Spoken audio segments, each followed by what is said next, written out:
Mister ladies viewers அனைவருக்கும் வணக்கம். நான் டாக்டர் நித்யா, சித்தா பிசிஷியன்.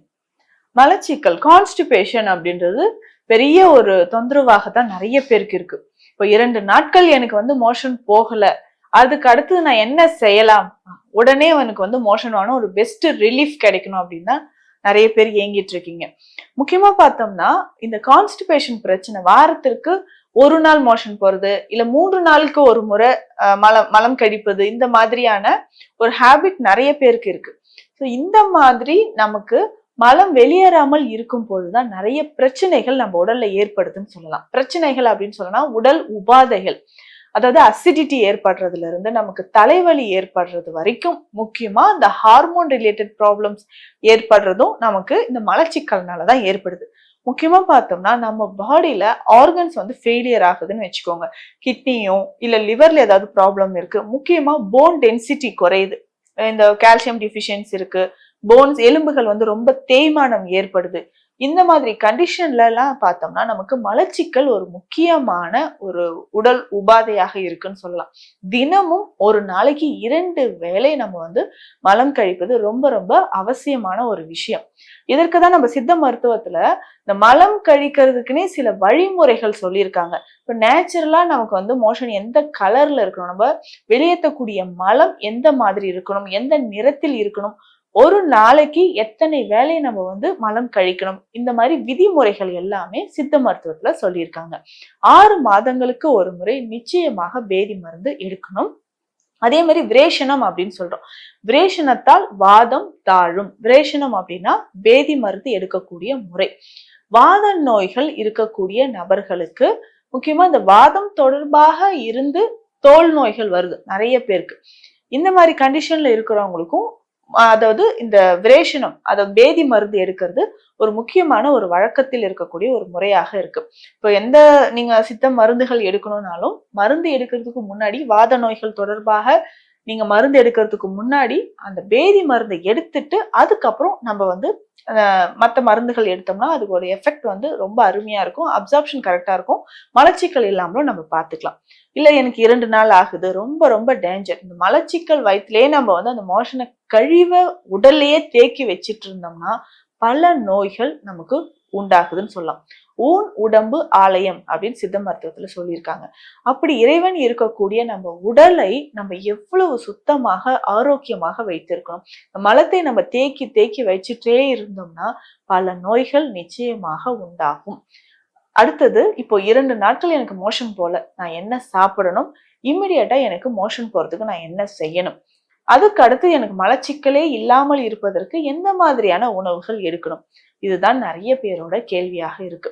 இப்ப பார்த்தோம்னா மலச்சிக்கல் இருக்கும்போது நம்ம சித்த மருத்துவத்தில் பேதி மருந்து அப்படின்றது இருக்கு.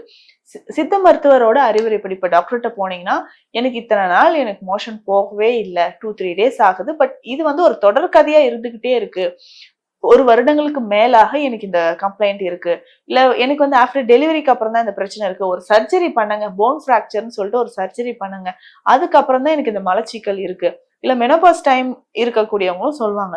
ஒரு 50 வயதை கடந்த ஆண்களுக்கோ இல்ல சுகர் பிபி ரொம்ப அதிகமா இருக்குன்னு நினைக்கிறவங்க, இந்த கண்டிஷன்ல இருக்கிறவங்களுக்கும் மலச்சிக்கல் தொந்தரவு இருந்துகிட்டே தான் இருக்கு.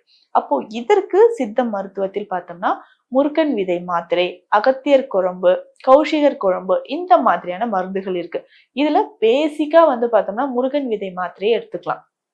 இந்த மாத்திரையை பார்த்தோம்னா அளவுபடி வயதிற்கு ஏற்ற மாதிரி தான் நிச்சயமா எடுத்துக்கணும். ஒரு அரை மாத்திரை அளவு எடுத்தாலே போதுமானது. அரை மாத்திரை அளவு எடுத்தாலே ஒரு 6-7 முறை நமக்கு லூஸ் மோஷனாக ஆரம்பிச்சிடும். இதே மற்ற மருந்துகள் பார்த்தோம்னா சித்த மருத்துவரோட அறிவுரைப்படி எடுத்துக்கோங்க. அது ஒரு பட்டாணி சைஸ் இல்லையா, சுண்டைக்காய் அளவா, மிளகு அளவா, எந்த டோசேஜ் எடுக்கணும்ன்றது டாக்டர்ஸ் கரெக்டா கொடுப்பாங்க, அதற்கேற்ற மாதிரி எடுத்துக்கணும். இப்ப மலச்சிக்கல் இருக்குன்றவங்க இந்த வயிறு நல்லா நம்ம கிளீன்ஸ் பண்ணிட்டு ஒரு நாளைக்கு 6-7 முறை பேதி போனதுக்கு அப்புறம் அடுத்தடுத்த நாள்ல இருந்து உணவு கரெக்டா நம்ம ஃபாலோ பண்ணிக்கிட்டே வரணும். அப்போ உணவில் பார்த்தோம்னா அதிகமா அசிடிட்டி இல்லாத உணவா எடுத்துக்கணும்.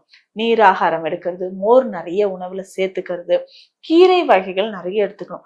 முக்கியமா மோஷனுக்கு அது மலத்துக்கு ஒரு உருவத்தை, அதாவது பல்கினஸை கொடுக்கறது நார்ச்சத்து அதிகமா இருக்கக்கூடிய உணவுகள் தான். அந்த வகையில கீரைகள் மற்றும் காய்கறிகள் நிறைய எடுத்துட்டே வரணும். இதனோட பார்த்தோம்னா சக்கரவள்ளி கிழங்கு அப்பப்போ உணவில் சேர்த்துக்கலாம். மலச்சிக்கல் தொந்தரவு இருக்கிறவங்க சக்கரவள்ளி கிழங்க உணவில் ஒரு நாளைக்கு டெய்லியோ இல்ல வாரத்துக்கு 2-3 நாட்களோ அந்த மாதிரி எடுத்துக்கலாம். ரொம்ப மலச்சிக்கல் இருக்கிறவங்க என்ன பண்ணலாம்னா ஒரு 2 சக்கரவள்ளி கிழங்கு நல்லா வேக வச்சு எடுத்துக்கணும். இதனோட ஒரு 2 சிட்டிகை அளவு உப்பு சேர்த்து 1 ஸ்பூன் அல்லது 2 ஸ்பூன் அளவுக்கு விளக்கெண்ணெய் சேர்த்து பிசைஞ்சு இதை சாப்பிட்டுக்கிட்டே வரணும். சாப்பிட்றதுக்கு டேஸ்ட் ஒரு மாதிரி இருந்தாலும் உடலுக்கு ரொம்ப ரொம்ப வலிமை சேர்க்கக்கூடியது. நீண்ட நாட்களாக மலச்சிக்கல் தொந்தரவு இருக்கிறவங்க இதை ஃபாலோ பண்ணிட்டு வரலாம். ஸோ இப்படி இந்த சக்கரவள்ளி கிழங்கை ஃபாலோ பண்ணும்போது மலச்சிக்கல் அப்படின்ற பிரச்சனையே முழுவதுமாக இல்லாமல் இருக்கும். அதே மாதிரிதான் கான்ஸ்டிபேஷன் இருக்குன்னா நம்ம வீடுகள்லயே விளக்கெண்ணெய் குடிக்கிறது நம்ம வழக்கத்துல இருக்கு. அப்ப இந்த விளக்கெண்ணெய் குடிக்கிறத எப்படி நம்ம மாத்தணும் அப்படின்னா இரவு நேரத்துல எடுத்துக்கலாம். சின்னதா நம்ம ஏலக்கி வாழைப்பழம் இருக்கு இல்லைங்களா, இந்த வாழைப்பழம் ஒண்ணு எடுத்து சின்ன பழமே போதும். இதனால சின்ன சின்ன பீசஸா கட் பண்ணி இதுல ஒரு 2 ஸ்பூன் விளக்கெண்ணெய் விட்டு நல்லா மிக்ஸ் பண்ணி இதை நைட்டு சாப்பிடணும். நைட்டு சாப்பிட்டுட்டு கொஞ்சம் வெது வெதுப்பான தண்ணீர் குடிச்சிட்டு படுத்தோம்னா காலையில ஃப்ரீ மோஷன் நிச்சயமாக வர ஆரம்பிக்கும்.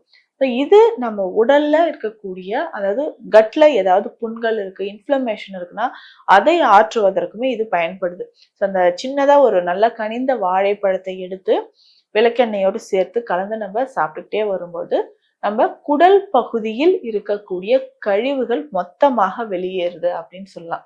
2 நாட்களுக்கு மேல மலச்சிக்கல் தொந்தரவு இருந்துச்சுன்னா நிச்சயமா இதை குறிப்பை ஃபாலோ பண்ணுங்க. டெய்லி நம்ம மோஷன் போறது ரொம்ப ரொம்ப இம்பார்ட்டன்ட்.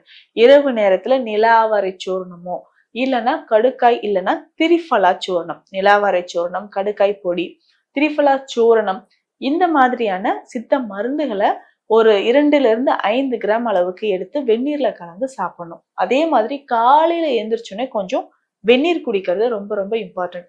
எந்திரிச்சோடனே நம்ம என்ன டீ காஃபி குடிச்சு அந்த பாடியை ரொம்ப ஹீட்டா நம்ம உருவாக்கிடுறோம். ஸ்டொமக்லயும் அதிகமா அல்சர் இருந்துச்சுன்னா நமக்கு மோஷன் போறதுல டிலே ஆக ஆரம்பிக்கும். இதனால இந்த மாதிரியான உணவுகள்லாம் நம்ம ஃபாலோ பண்ணிட்டு வந்தோம்னா 2 நாட்களுக்கு மேல மலச்சிக்கல் இருக்கா இல்ல தொடர்ந்து மலச்சிக்கல் இருக்கா, எந்த பிரச்சனைகள் இருந்தாலும் அதற்கு ஏற்ற மாதிரி மருந்துகளும் நான் சொன்ன உணவு முறைகளும் ஃபாலோ பண்ணா மலச்சிக்கலுக்கு ஒரு நிரந்தரமான ஒரு முற்றுப்புள்ளியை வைக்கலாம். மீண்டும் அடுத்த பதிவில் சந்திக்கலாம். நன்றி.